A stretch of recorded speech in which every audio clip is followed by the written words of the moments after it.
Hello students, welcome you all in our पढ़ी classes. आज परीक्षा है, डरिए मत। आज जो हम पाठ पढ़ रहे हैं उस पाठ का नाम है परीक्षा। वैसे तो हम सबके जीवन में प्रत्येक क्षण एक परीक्षा होती है। मैं जानती हूँ बात मार्मिक बहुत है, परंतु मेरे सारे बच्चे इस बात को बहुत अच्छे से समझ पाएंगे। हमें कई बार ऐसा निर्णय लेना पड़ता है कि हम क्या करें और क्या ना करें। जब जब हमें यह निर्णय लेना होता है वह प्रत्येक क्षण हमारे जीवन में परीक्षा का होता है। अधिकांश लोग अपने जीवन की इन छोटी मोटी परीक्षाओं में सिर्फ इसलिए असफल हो जाते हैं क्योंकि वे दूसरों की नकल करते हैं, परंतु वे भूल जाते हैं कि ईश्वर ने प्रत्येक को अलग अलग जीवन दिया है और इसलिए सबका प्रश्न पत्र भी अलग अलग है। परिस्थिति के अनुसार निर्णय लेकर हम अपने जीवन में आने वाली हर परीक्षा को पास कर सकते हैं। आइए पढ़ते हैं कक्षा 8वीं का पाठ 15 परीक्षा। श्लोक नंबर 1। छात्रा ही सर्वे पठने निमग्ना स्वापं न रात्रौ न दिवा लभन्ते तीर्णा कथम स्यामः नदीम इव एनाम समागता वात्सरिकीं परीक्षाम्। सभी छात्र पढ़ने में निमग्न हैं, पढ़ने में लगे हुए हैं। वे न रात को चैन की नींद सोते हैं और ना ही उन्हें दिन में चैन की नींद आती है। स्वापम का अर्थ है निद्रा। तीर्णा कथम स्याम नदीम इव एनाम समागता वात्सरिकीं परीक्षा। तीर्णा कथम श्याम यानी पार कैसे उतरेंगे, नदीम एवं आगता नदी के समान आई हुई इस वात्सरिकीं परीक्षा, वार्षिक परीक्षा से हम नदी के समान आई हुई इस वार्षिक परीक्षा से पार कैसे उतरेंगे। यह समस्या, यह विचार न केवल उन बच्चों के हैं जो अच्छी तरह से पढ़ नहीं पाते, परंतु परीक्षा का भय उन बच्चों को भी होता है जिन्होंने बहुत मेहनत की है। वे चाहते हैं कि उन्हें उनकी मेहनत के अनुरूप अंक मिलेंगे या नहीं मिलेंगे, तो परीक्षा के विषय में वे भी चिंतित होते हैं। श्लोक नंबर 2। अभाववन्तः द्रविणैः विहीना स्थानं न कालं न च पुस्तकानि ते अपि प्राप्नुवन्ति अत्यन्त एव चिंता तीर्णाः कथम स्याम नदीं परीक्षाम। अभाववन्तः जो छात्र अभावपूर्ण जीवन जीते हैं, अभाव से ग्रस्त है, धन से विहीन है, जिनके पास न स्थान है न काल है और ना ही पुस्तकें हैं, वे किसी न किसी कारण से या बाल मजूरी कर रहे हैं या अन्य किसी कारण से समय नहीं दे पा रहे हैं, वे भी इस चिंता को प्राप्त होते हैं। ते प्राप्नुवन्ति अत्यंत एव चिंता, वे भी अत्यंत चिंता को प्राप्त होते हैं। और उनकी चिंता क्या होती है, तीर्णाः कथम स्याम नदीं परीक्षा। ये नदी के समान जो वार्षिक परीक्षा हमारे सम्मुख आ रही है उससे हम पार कैसे करेंगे। श्लोक नंबर 3। विद्युत प्रकाशेह बहु साधनेश्च युक्ताश्च केचन न पठन्ति बाला आलस्य भावात् अथवा प्रमादात् परम परीक्षा इति विचिन्तयन्ति। केचन बाला, कुछ बच्चे अभाव के कारण नहीं पढ़ पाते और कुछ बच्चों के पास प्रचुर बिजली का प्रकाश होता है। टेबल लैंप इत्यादि माता पिता लाके देते हैं। बहुत से साधन होते हैं, मोबाइल, कंप्यूटर, लैपटॉप इत्यादि। अच्छी अच्छी पुस्तकें होती हैं और इन सारी वस्तुओं के होने के बाद भी कुछ छात्र नहीं पढ़ते। क्यों नहीं पढ़ते?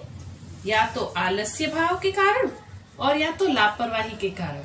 आलस्य भावात अथवा प्रमादात। या तो वो सोचते हैं बाद में पढ़ लेंगे, परीक्षा के समय पढ़ लेंगे, लेकिन वे भी एक चिंता तो अवश्य करते हैं और उनकी भी चिंता यही होती है कि नदी के समान आई हुई इस वार्षिक परीक्षा को हम कैसे पार करेंगे।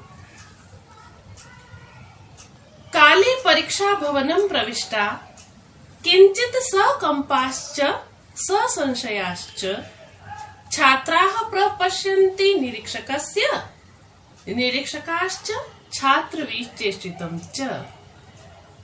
परीक्षा के बारे में सोचकर परिस्थितियों के अनुकूल प्रत्येक छात्र परीक्षा की पूरी तैयारी करके परीक्षा भवन में काले निश्चित समय पर परीक्षा भवनम प्रविष्टा परीक्षा भवन में प्रवेश करते हैं।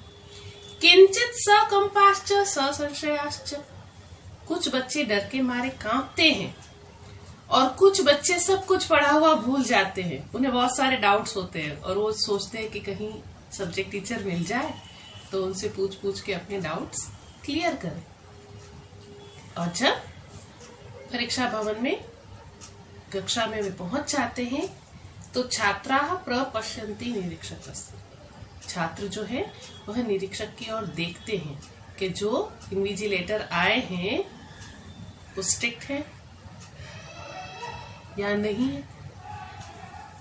और निरीक्षकश्च छात्रविचेष्टितं च और निरीक्षक जो है वे अपनी ड्यूटी का पूरा निर्वहन करते हुए ये देखते हैं कि छात्रों की चेष्टाएं कैसी है। कोई छात्र घबरा तो नहीं रहा, किसी छात्र को कोई डाउट तो क्लियर नहीं करना, किसी को प्रश्न पत्र से संबंधित कुछ पूछना तो नहीं है।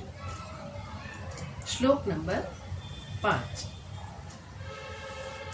प्रश्नं ततः पृच्छति तत्र कोऽपि निरीक्षकं सोऽपि तदा ब्रुवाणः निष्कास्य तावत् लघुपत्रकम् अनुकुर्वते च अवसरेषु केचित्।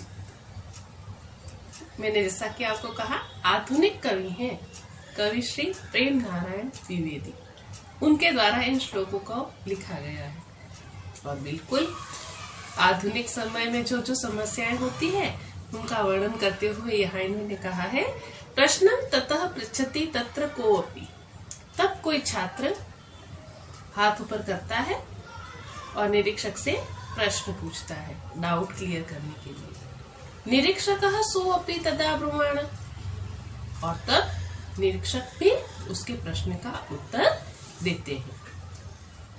निष्कास्य तावत् लघुपत्रकम् निष्कास्य यानी निकात, तावत् यानी तब तक, लघुपत्रकम यानी छोटी सी चिट या छोटी सी पर्ची। कुछ शरारती बच्चे पर्चियां बना के जाते हैं, चिट बना के जाते हैं एग्जाम्स में नकल करने के लिए।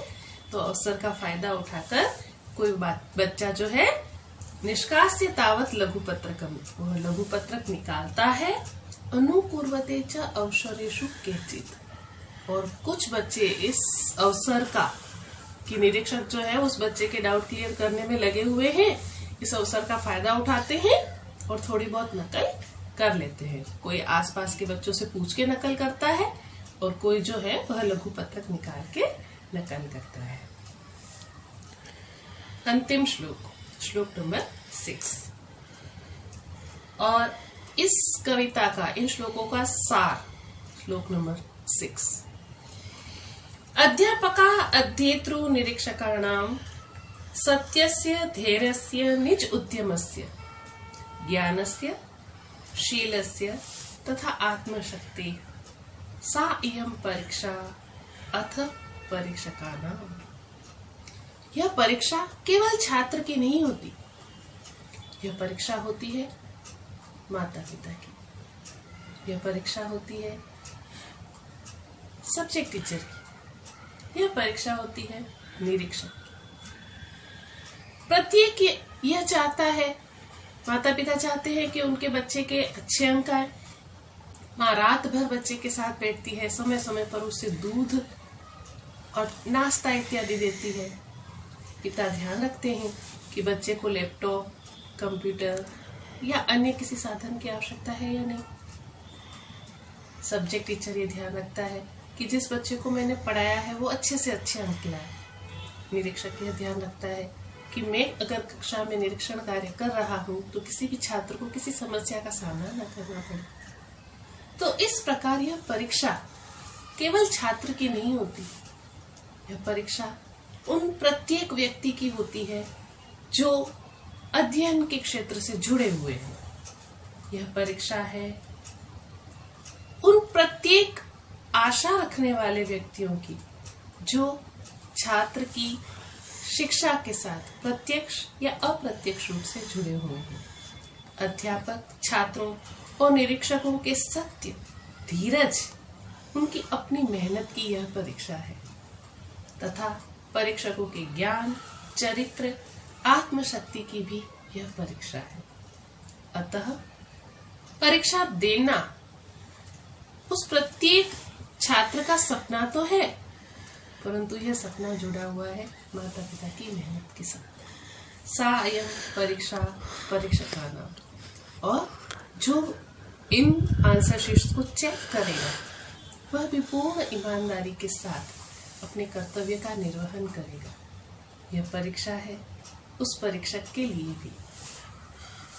इस प्रकार अध्यापक, माता पिता एवं छात्र के जीवन में महत्वपूर्ण स्थान रखने वाला प्रत्येक व्यक्ति जिन जिन भावनाओं का संचार छात्र जीवन में करता है, क्या वह उन भावनाओं का संचार करने में सफल हुआ या नहीं हुआ, यह बात भी उसी परीक्षा पर निर्भर करती है। कौन छात्र पूरी ईमानदारी के साथ परीक्षा देता है, अपना आंकलन करता है।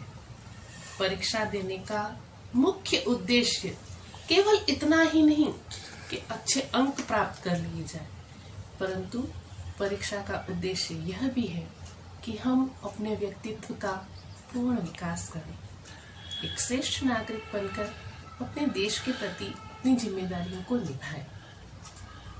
इन जिम्मेदारियों को निभाने की सबसे पहली सीढ़ी हम स्वयं को सही मायने में योग्य बनाए और खूब परिश्रम करने के बाद परीक्षा कक्ष में जाए।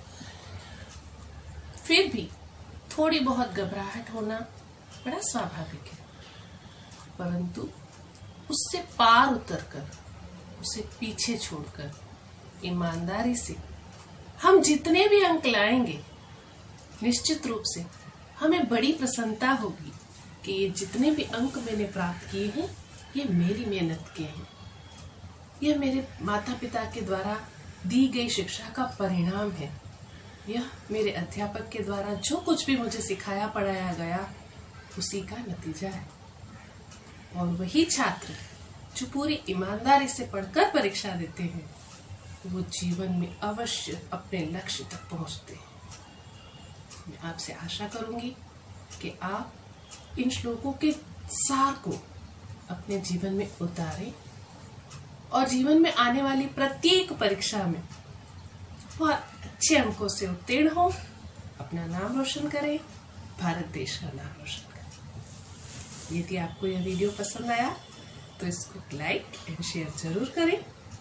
आओ पढ़ें ऐप को सब्सक्राइब करें और निरंतर पढ़ते रहें, क्योंकि आओ पढ़ें एक ऐसा प्लेटफॉर्म है जहां पर there is so much to learn. Till then, thank you, बहुत बहुत धन्यवाद।